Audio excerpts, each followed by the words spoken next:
Hello, welcome to the programme. Several portfolios were created in this current European Commission to reflect the EU's changing priorities. One of those is a new commissioner for the Mediterranean. It's obviously a crucial region for the EU as the bloc grapples with difficult issues such as migration and energy independence. Despite its obvious focus on Ukraine, the EU wants to pursue this southern pivot by signing a pact for the Mediterranean with Middle Eastern and North African countries. Our guest is the EU's Commissioner for the Mediterranean, Dubravka Suica. She is a Croatian politician from the centre-right, and she held the Democracy and Demography portfolio in the first von der Leyen Commission from 2019 to 2024. She's also been a member of the European Parliament. Commissioner, welcome to Talking Europe. Thank you for having me. You had a very busy time at the UN General Assembly. There was obviously a lot of focus on the EU's help to the Palestinians. Let's talk a little bit first about this donor group for the Palestinians that was announced. Who do you actually want to be part of this group? Who do you expect to join?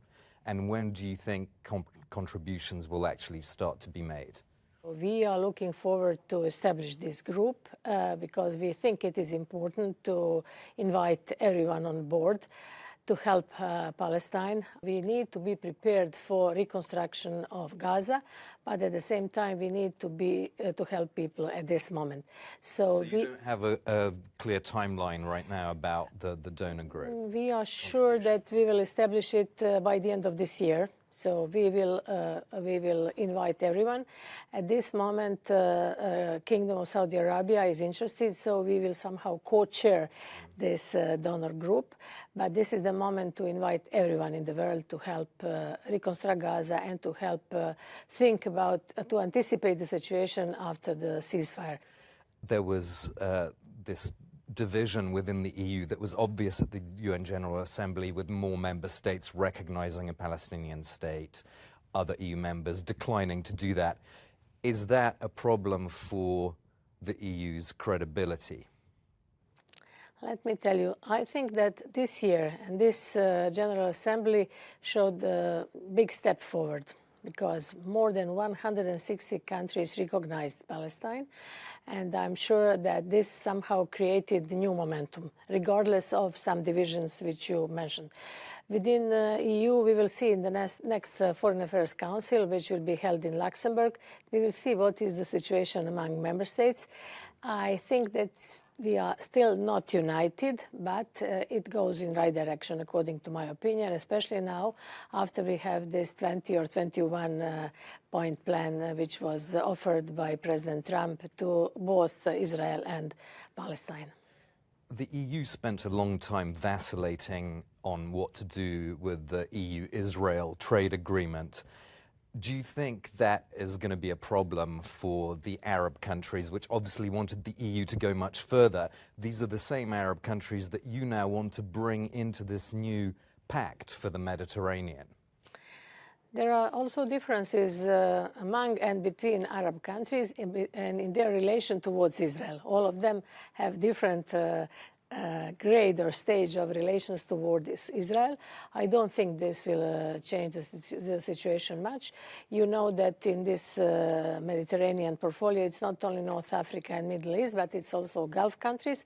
They are very important. Without them, we cannot achieve peace and security in the region, and we badly need all Gulf countries on board. I think they are very important, but they cannot do this alone. Europe cannot do this alone. We also need all international community and the United States administration. The Pact for the Mediterranean has not been officially presented yet, but already some critics have said that this is really about the EU safeguarding its own interest, especially when it comes to migration and security, to keep migration in check. What would you say to those sorts of accusations? I haven't heard these accusations, but okay. So it's for the benefit of both sides of the Mediterranean, North and South, and also Middle East, because we think that there is a lot of potential in the Mediterranean, and we want to keep this Mediterranean area developed, clean, and not polluted. It's about everything. It's about environment. It's about trade. It's about development. It's about education. It's not only about migration. Migration is only one of the points within our strategic partnership agreements. But you do say that there's a problem of skills shortages in the EU, so you need skilled labor from the North African countries, which is going to benefit the EU. Some would say not so much the North African countries. You know what, I'm also in charge of demography, so we don't want to create brain drain in these countries. We don't want to take all their doctors, all engineers, all intellectual elite. No, this is not the case. In the Pact for the Mediterranean, which will be revealed in 2 weeks, we put people at the center. So the first pillar of our pact is people at the center. It's about young people, it's about vocational training, it's about skills. Then we have a second pillar, which is about economy and investment, and the third pillar, which is about security and prosperity, and also, of course, about migration. But what is very important is to connect people in this region. Young people, students, researchers can help us a lot in order to connect people of the Mediterranean. This is exactly why I would like to establish Mediterranean University, be it in Beirut, Alexandria, Fes, Barcelona, so in order to make young people move around. So Erasmus is there, Horizon program is there. So there is much to do there. Tunisia is obviously an important partner for the EU, and you recently conducted a mission to Tunisia. Human rights groups have said that the way the EU has approached the human rights abuses in Tunisia is not in line with the EU's values. I just wonder, do you consider Tunisia to be a safe country at the moment when it comes to asylum seekers and making their applications? Of course, there is a space for improvement, definitely, but Tunisia is our closest neighbor to Italy, for example, so we need all these countries on board. So we are monitoring the state of human rights, of democracy, rule of law, but at the same time, there is a question from my side. If we are not there, who will be there? So I'm totally open to you. We don't want other players, be it Russia, be it China. We want to be there as European Union.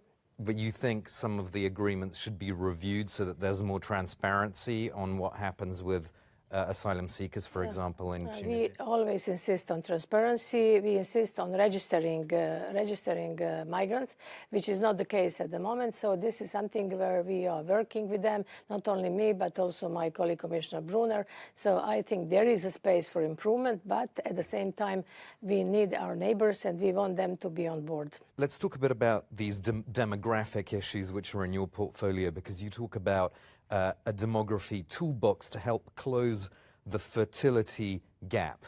Just explain that a little bit for us. When we mention fertility and fertility rates, it's member state competence. It's not competence of the European Union. But we are trying to create environment for families to thrive and to have housing, to have jobs, and to thrive, as I said, in order to eventually have more kids. But this is a very, very serious situation in Europe, not only Europe, but also in other continents. When we look at Mediterranean, southern Mediterranean, we have boom, and in Europe we have shrinkage, and this is, we have to put this somehow in balance. This is exactly why we are speaking about people at the center, why we want to have a vocational training for people from that part of the world, but at the same time we have to help European families. We have also to change some laws here in Europe, because all our laws and regulations are somehow adapted to those who are 65 or 70. But nowadays, since we live 10 years more in the last 50 years, we have to somehow adapt the legislation to those who are 80, 90, or even 100 years old, as you know. So this is where we are trying to recommend member states to follow this and to change also pension age, because since we live more, we have to work more. Although this is not very popular to say, being politician, but this is something what we have to take into account. Just to pick up on what you said, sort of related to the family-friendly policies and so on. If we look at the countries which have implemented policies that are the most reflective of, progressive feminist agendas like Sweden, Finland, and so forth. It's the countries which have actually had the biggest drop in fertility. So I just wonder what you make of all that. Of course, it's not easy, and I need experts and sociologists to say what is the case. But it is true that women decide to have kids later in their life, and so their reproductive age is shorter.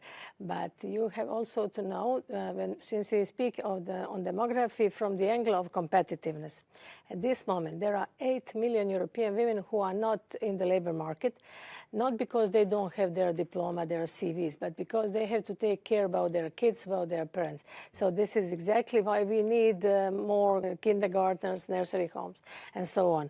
We also need to adapt our diplomas and education to the needs of the labor market, which is digital, green jobs, and so on. And we need older people to stay longer in work. This is also something. And when we use all these three categories, women in all women in the labor market, all youngsters in labor market, older people work longer, we still lack people in the labor market, and we need legal pathways for legal migrants. This is not popular to say nowadays, but we have to be open, and we cannot close our eyes because the situation is as it is. We'll have to leave it there. We've come to the end of our time, but thank you so much for being on Talking Europe, Commissioner. Thank you so much. Thank you so much for having me. Dubravka Suica talking to me here on Talking Europe. Do stay with us.